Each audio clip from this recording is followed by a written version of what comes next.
Hey, what's up guys? We're back with another game that we're gonna make with Flutter from scratch. And the game we're gonna build today is called Maplestory. This is another classic game I used to play a ton when I was a kid. Actually, I'm still a kid, but it was nostalgic for me to code this game up because I've been itching to make it for quite a while now. And since we made Super Mario not too long ago, I think it shouldn't be too big of a leap to make Maplestory because they're basically just 2D platform games, right? So yeah, so that's that. The other thing right before I get into it is for this project, I'm going to be using Flutter Web.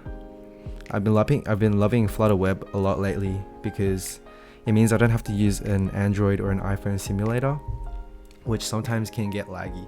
So it's just really convenient for me to just open up my Chrome browser and you can deploy the app there.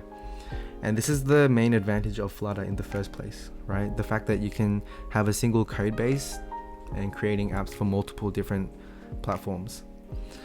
For the most part, the code's going to be the same whether you're developing for mobile or web, with the obvious consideration that we'll make is the dimensions will change in a web app, right? And so yeah, we'll make these tweaks, and at the end I'll put in some adjustments and some code that you guys should put into your code if you want to make your apps more mobile friendly as well as web friendly. So yeah, that's basically all the housekeeping stuff, so let's get into it. Now the first thing to do is to open up a brand new Flutter app, and like usual we're going to delete everything from here down and we're going to build this from scratch. We'll just keep this main function, and so we'll just start from here. And let's grab this my app and create a stateless widget called my app. And instead of a container, let's return a material app. And let's do the usual things I always do at the beginning. So the debug, I always hate seeing this one, this debug banner. And for the home, I'm going to call it home page. And let's make this below as a stateful widget. And in this container, we're going to put a scaffold. So this will just have a blank app, right? Nothing on it. And this is where we're going to start. Okay, so in the body, we're going to create a column. And in the children of the column, let's create two expanded widgets.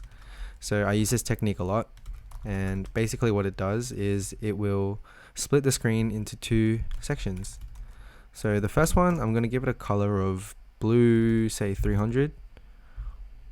And let's just copy this guy. And this one, let's say gray, like 500.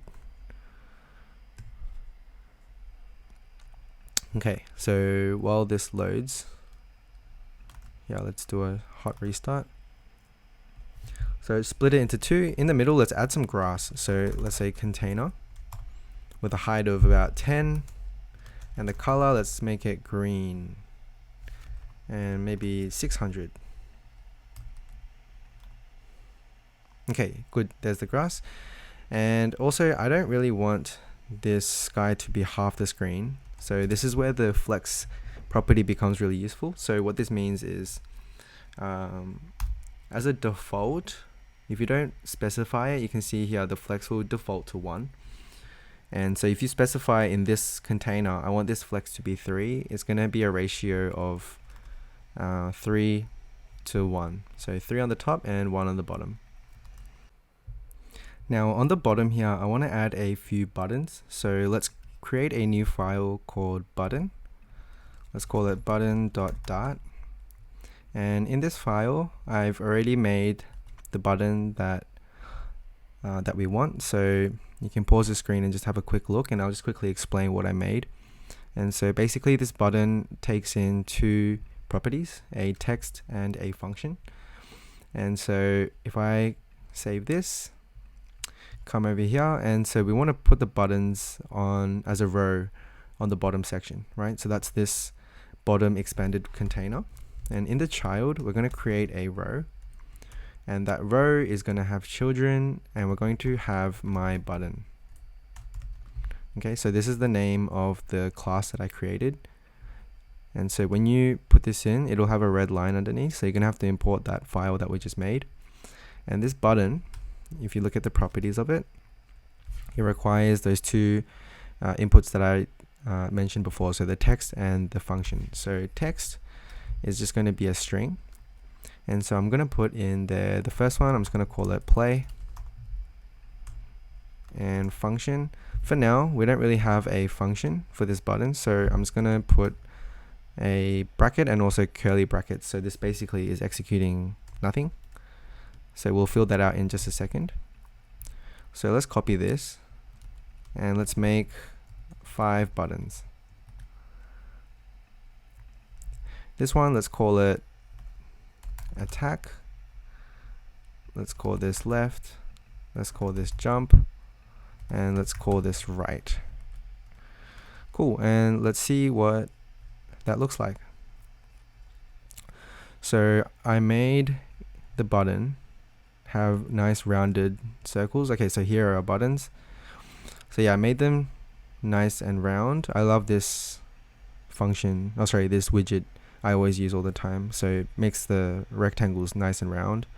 And basically what I'm going to do is let's change this to main axis alignment, and I want to say space evenly.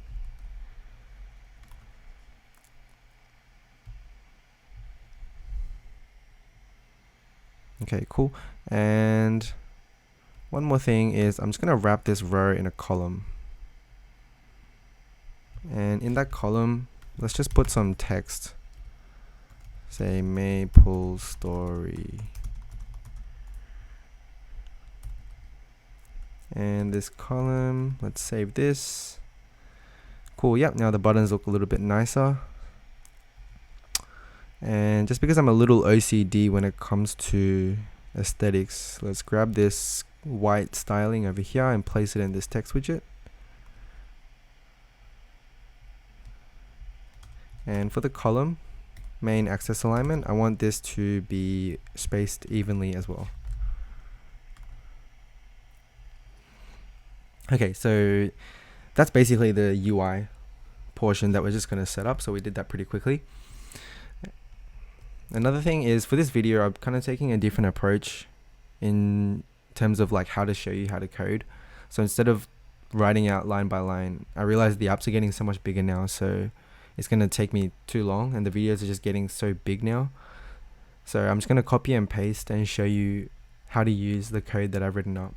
Okay, so let me know if you have any preference between, me coding up line by line and me showing you guys chunks of code. Obviously the chunks of code will save a lot of time, so yeah, we'll see how it goes.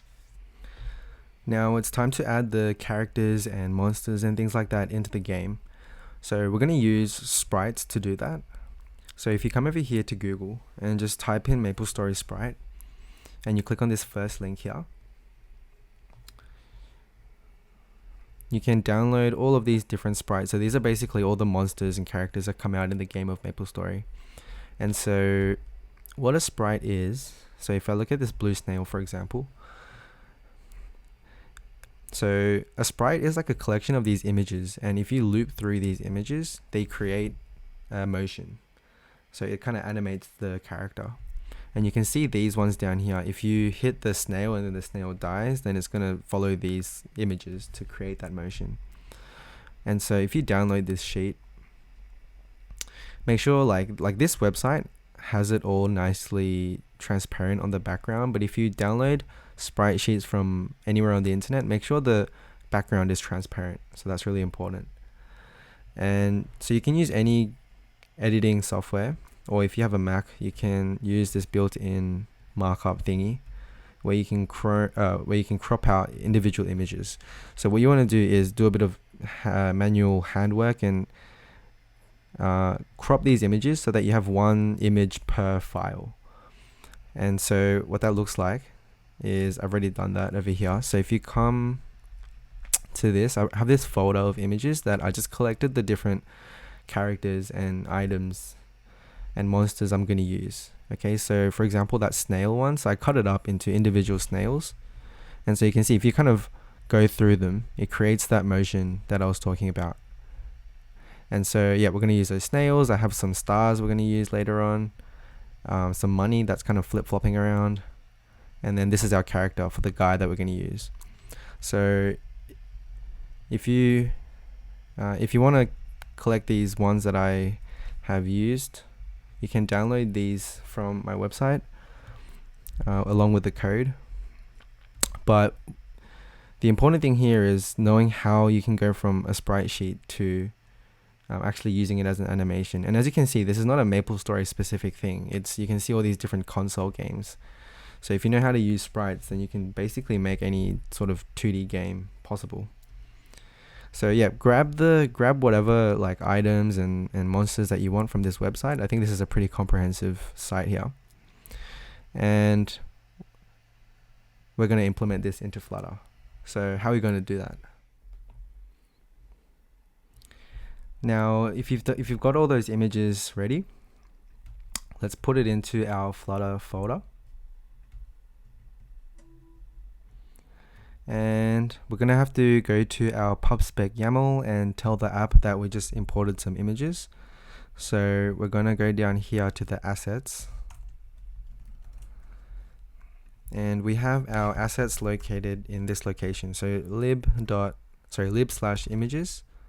and end with a backslash. So if you end like this, it will just add all the files in this particular folder. So let's save that. And let's create a new file called, let's do the snail first. So I'm going to call snail.dart. And in here, let's import our material.dart. And let's create our snail widget. So I've already done that over here. So I'm just going to save us some time. And you guys can have a look at this code that I've got. And I'll just explain what this means. So basically this blue snail widget, it requires two things. It requires a sprite count and also a direction. So are you facing left or are you facing right? And the sprite count, what this means is our images, they end in a particular number. So the ones I've got here, like snail, I've named them snail 1, 2, 3, 4. So this is sprite number 1, sprite number 2, number 3, and number 4. So we're going to cycle through this. So I'm going to need to know what number I'm at. Okay, and so I've just got an image asset. And you can see like in the image asset, like where you're specifying what image to take, you can see this string concatenation I've done. So image asset, and you have to put the location of the image, and it's at library images, and it's not actually at snail sprite, it's just snail plus snail sprite count to string. So snail sprite count is going to be a number between 1 to 4, and we're going to end it with .png. So this is where our file is located. And so how does this actually work? Well, let's come over to our main file here, and in the top expanded widget, I'm going to use a stack. So a stack is useful because it stacks widgets together, so we can have multiple characters in the same container. Stack also requires children, and I think did I call it blue snail or, yeah, blue snail. So blue snail should give us the option to import it. And the blue snail should require, so these are the two properties that I set in the class. So snail direction and snail sprite. Now we don't have any values, so let's come over here and let's create them. So I'm going to create some variables for our snail. And so I've got them here. So I'm just going to copy this in. So these are the variables I'm going to use for the snail. Three things. We have the snail sprite count.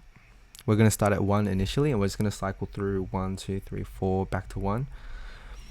Snail position. So if you've checked out some of my other videos, I used this a lot. But basically what it is the container. We can give it alignments for X and Y coordinates. So -1 is at the very left, and +1 is on the very right. Same thing for the y-axis, -1 is on the top and +1 is on the bottom. So we can use these numbers to position the different characters. And so, yeah, the x position, I'm just going to have it at 0.5, which should be around here. And the initial snail direction, let's just set it to be left. So if I come over here back to, where are you? Back to our blue snail. So we have snail direction to put in, and I conveniently just named the variable snail direction. And snail sprite count, same thing, snail sprite count. Okay, let's see. Sometimes with VS Code, like Flutter, it requires you to restart the editor because, yeah, it's like it can't recognize the snail. So I'm just going to quickly restart the editor. You might have to do the same thing.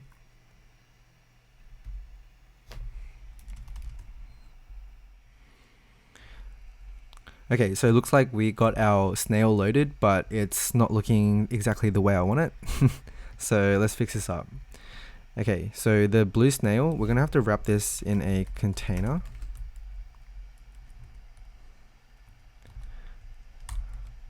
And the reason why we do this is because in the container, we can specify this alignment property. And so this is the one that requires an X and a Y. And so remember how for the X, we put in snail position X, and that was set at 0.5 for now, if you remember. Like 0.5. And for the Y coordinate, I want it to be strictly 1. So 1 is at the very bottom here. So I don't want the snail to be flying anywhere. So let's just put it back down to 1. And so hopefully this works. Okay, good. So there's our snail. Now what I want to do is, once I hit play, I want the snail to start moving. So this is where the function comes into play. So remember these buttons I created, there was the text and there's the functions. And so in this function, this is where we're going to put our method here for play. So let's call it start game.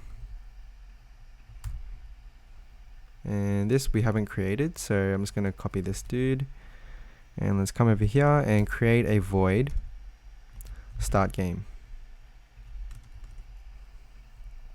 Okay, and in this start game, we're going to use a timer. So I've used timers a lot in some of my other videos. And so what I'm going to do is I'm going to add this method that I created earlier. So import the asynchronous. So when I hit play, it's going to fire up this method start game. And in the start game, I'm going to activate the move snail method, which is this one that I just copy pasted in. And what this is going to do is it's going to start off a timer. And in this timer, every 150 milliseconds, we're going to add 1 to the sprite count. So remember the snail sprite count was between 1 and 4. So ++ just means it increments up to the next number, which means we have to do a little check. So if, yeah, I did that down here. So if the snail sprite count becomes 5, we don't actually have a fifth file to go to. So if that happens, then bring the number back down to 1. So what this does is it's going to increment from 1 to 2 to 3 to 4 and then back down to 1. So keep cycling through. I'll explain this middle bit just in a second, and I'm just going to show you what I mean by the sprites. So this is what I mean. So you put those 4 images together and you just cycle through, and we get a nice image. And I don't know what happened there. Looks like we should clean up some stuff. We were getting a little bit of an error with loading the image, and because I forgot this bit here. Sorry, I had a file in there earlier, a folder rather, called Snail Sprite in the images folder, but I just got rid of that just to make it cleaner. So yeah, this should fix it up. So this will just make the snail just flop back and forth. And we're going to use this idea for the teddy bear, which I'm going to include, and also the character. Now for the teddy, let's add another file. And this time we're going to call it teddy.dart. And again, I'm just gonna copy the file I made. So it's very similar to the Snail. It's basically the same thing, but I need to get rid of these files because I cleaned these up earlier. So with this one, it's basically the same idea, but with the teddy, there was a lot of sprites attached to this particular teddy. So there was like, I think it goes up to 20 something, 22. This teddy one's a bit more fun because it kind of has this nice motion. So there's 22 images, so I'm going to keep that in mind. So the sprite count, I noted here it's between 1 and 22. So let's come over to our main file and add the similar properties for the snail, but to the teddy bear. So that's my snail and this is my teddy.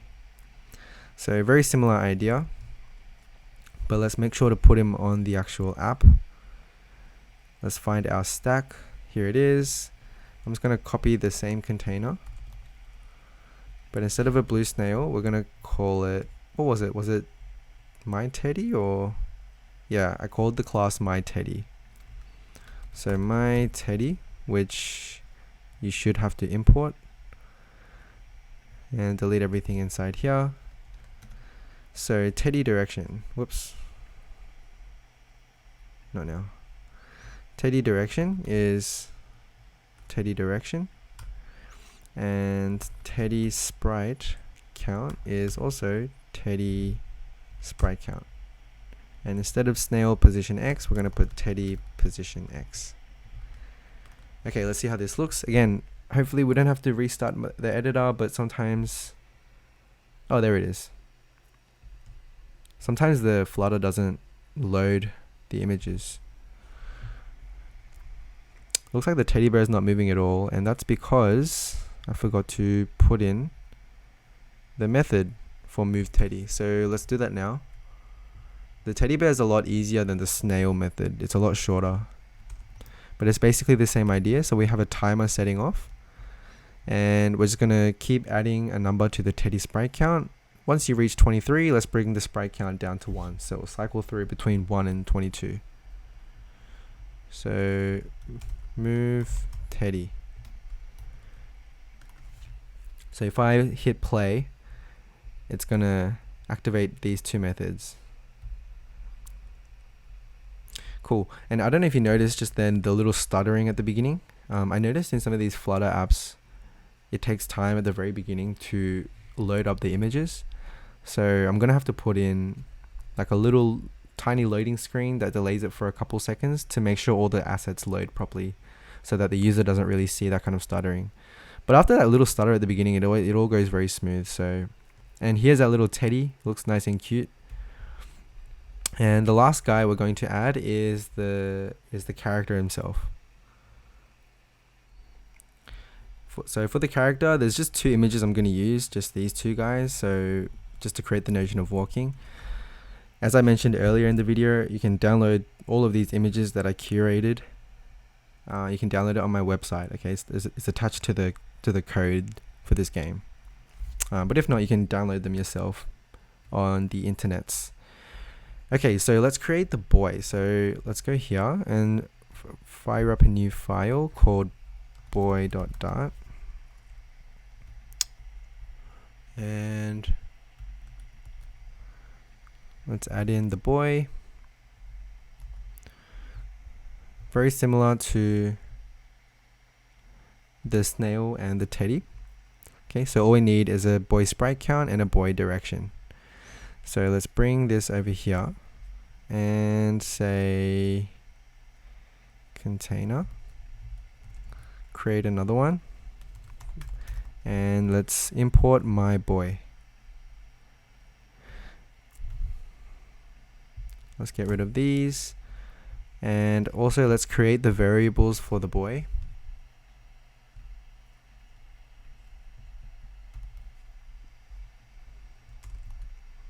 Here it is. And so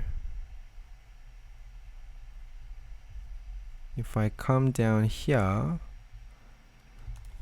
we should be able to just put boy position X, and this is where we pass through our two variables. So boy direction is boy direction, boy sprite count is boy sprite count,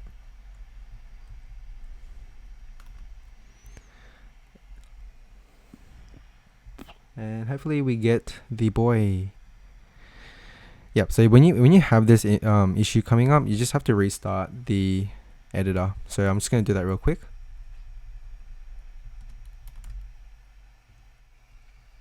The image for the boy wasn't loading because I actually didn't put the correct one in. I actually named it walk boy 1, walk boy 2. So it's not stand boy, it's walk boy 1 and walk boy 2. So hopefully our boy appears, and there you are. Good. Okay, now just a couple of things I'm going to clean up is I want to use these controls. And just because I'm a bit of an aesthetic freak, I'm going to go to Google, and you can just type left arrow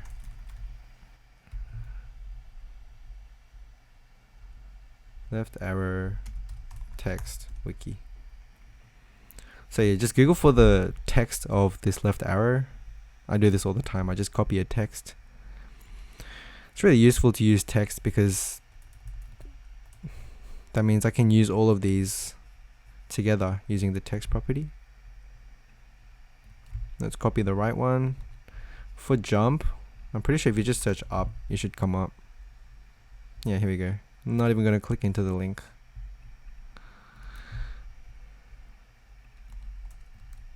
Cool, let's see how that looks. Okay, nice. And for the row, actually, I want this to be center. Make it more crammed in the middle. Yep, there we go. Okay, nice. Now, what we want to do is we want to add some functions to these buttons so that we can move our character around. So I'm going to put in some functions. We haven't created these yet, but let's call it move left. And I'm going to call this jump. And let's call this move right. Whoops. Move right.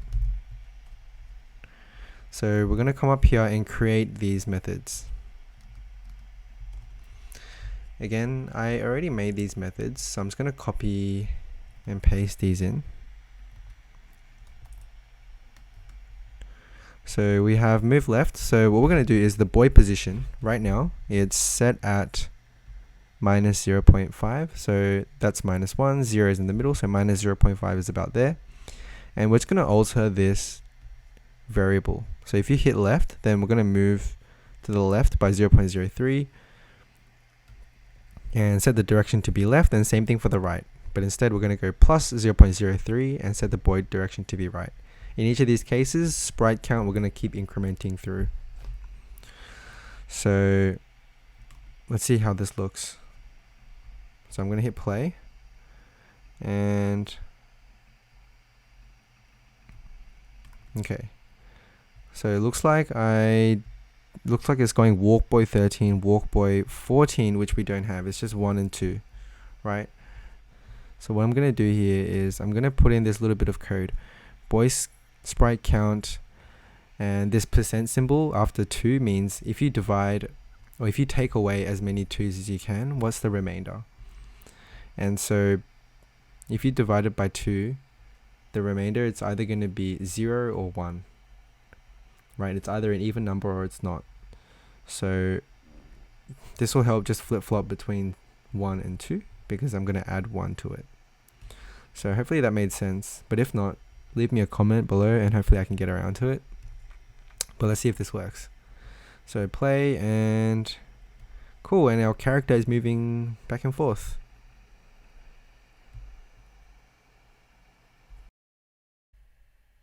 Now I noticed that when you hit the play button, the image is loading, the asset's loading, so there's a bit of a stutter there, right? So what I'm going to do is I'm going to put in a loading screen.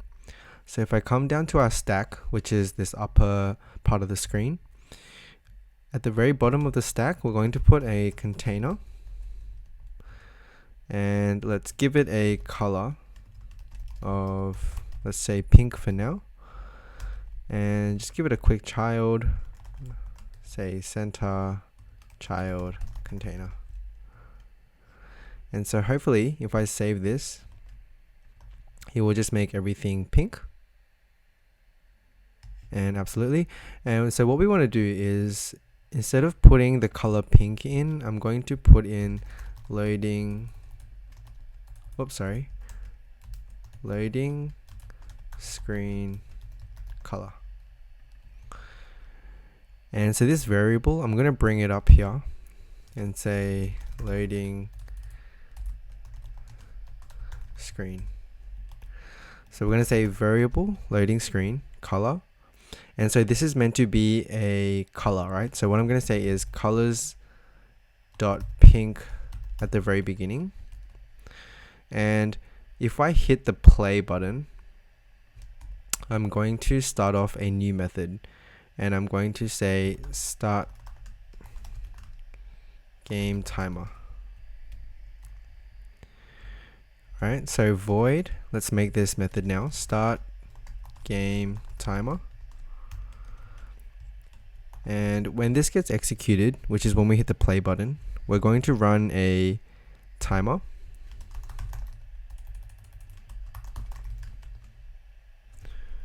Let's say for seconds, let's say 3 seconds.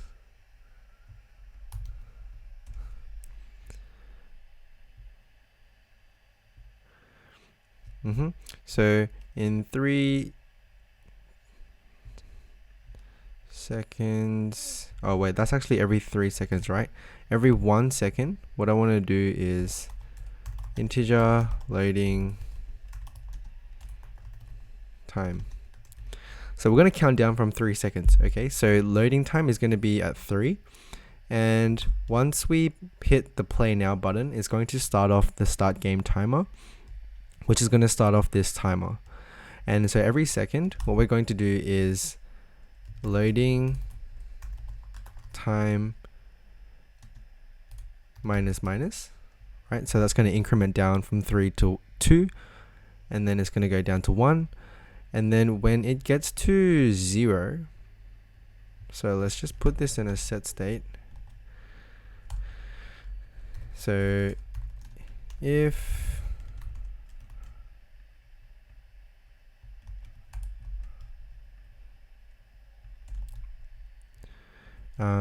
loading time is equal to 0, then we want to change this color to be colors.transparent. And we might have to set state this as well. Okay, so hopefully you understood what's going on. Okay, so I'm going to save this. And so when I hit play, it's going to start up a countdown from 3 seconds. Actually, I should put the number in so that we can see. Where are we? So yeah, in this container, in the middle, we're going to put a text and start game timer loading time dot to string. Okay, let's see how this looks. Okay, so there's our 3. If I hit play, it'll be 3, 2, 1, 0. Okay, so it looks like it still went to -1. So, oh, what I need to do is actually I need to stop the timer. Otherwise, it's going to go on forever. So yeah, this one here. If the loading time is equal to 0, then timer dot cancel.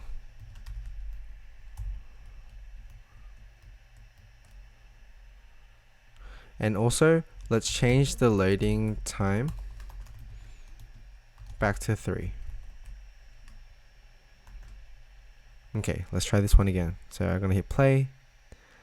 3, 2, 1, 0. But we got a type of color. Okay. Change this to pink 300. And let's see if this works. So I'm going to hit play.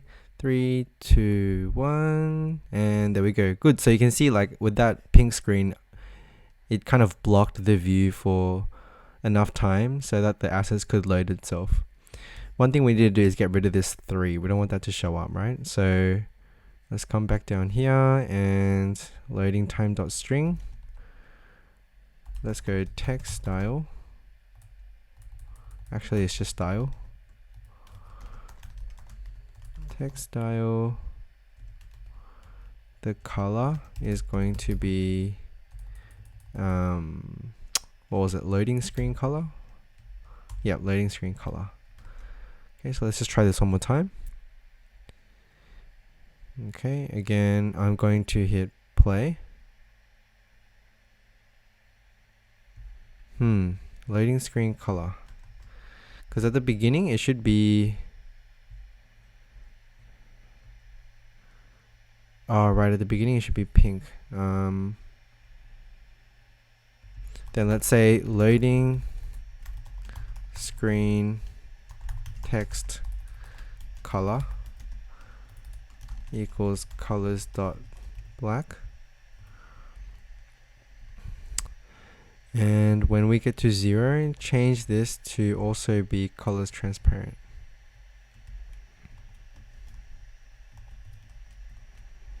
Okay, let's try this again.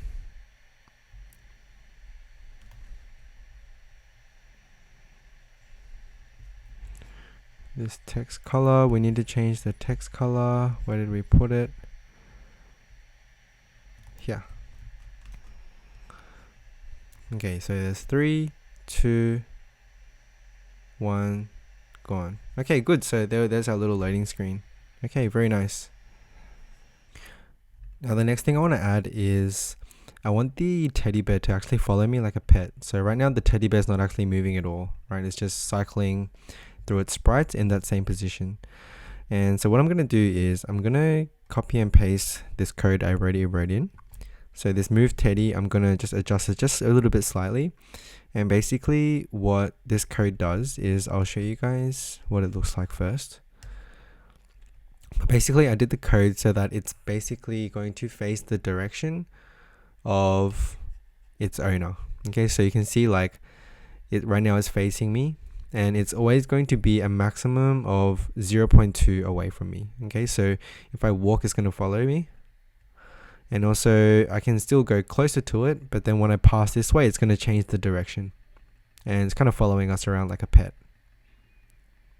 Okay, so that's what this code is talking about. Now the next thing to do is to create an attack animation. Okay, so when I hit this attack button, I want to create a new method. Let's do it in between here. And again, I'm just going to copy and paste what I've got. Okay, so this attack method is going to be what I copy in. And also we have to create this integer called an attack boy sprite count. Okay, so basically with this one, if you look into the folder where I have all the images, you'll see these attack boys. So attack boy 1, 2, 3, 4, and 5. So when we go through these series of images, it'll create the emotion of attacking. Okay, so we have the method. Whoops, not you, Siri. We have the method already now, attack. And I need to put that into the button. Okay, so when this function gets called, I'm going to be hitting attack.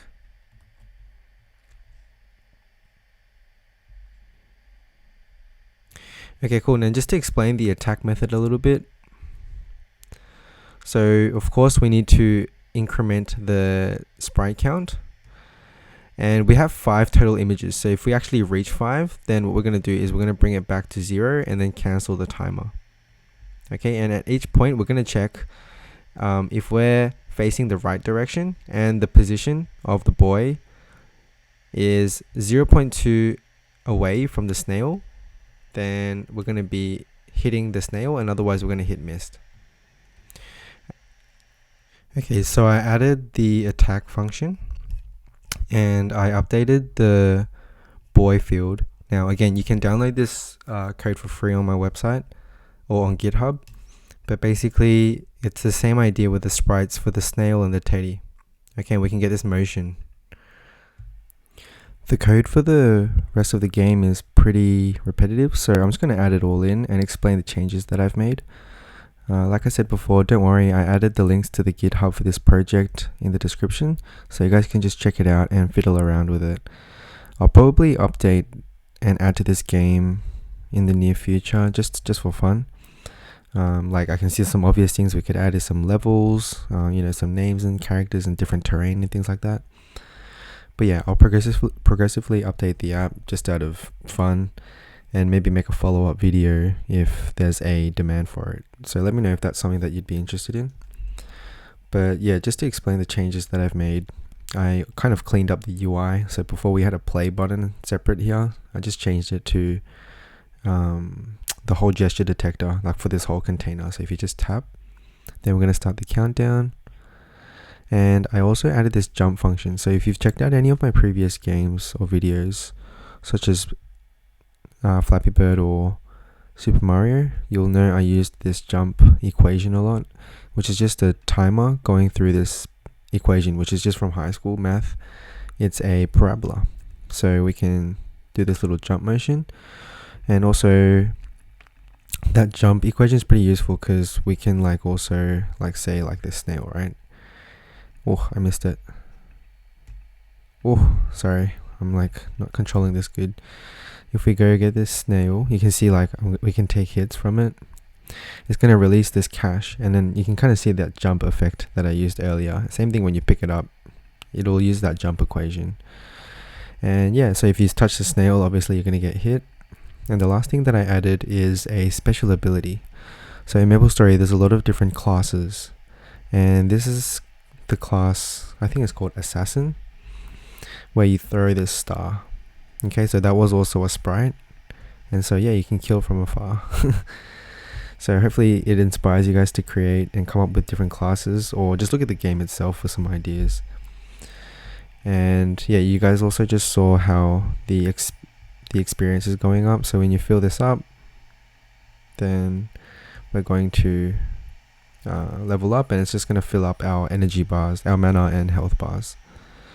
So yeah, that's all I have for this video.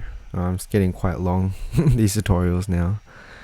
But yeah, hopefully you guys found that useful, and like I said, let me know below if a follow-up video to this game is something that you would like. But other than that, my MacBook's running out of battery, so I'm going to catch y'all later.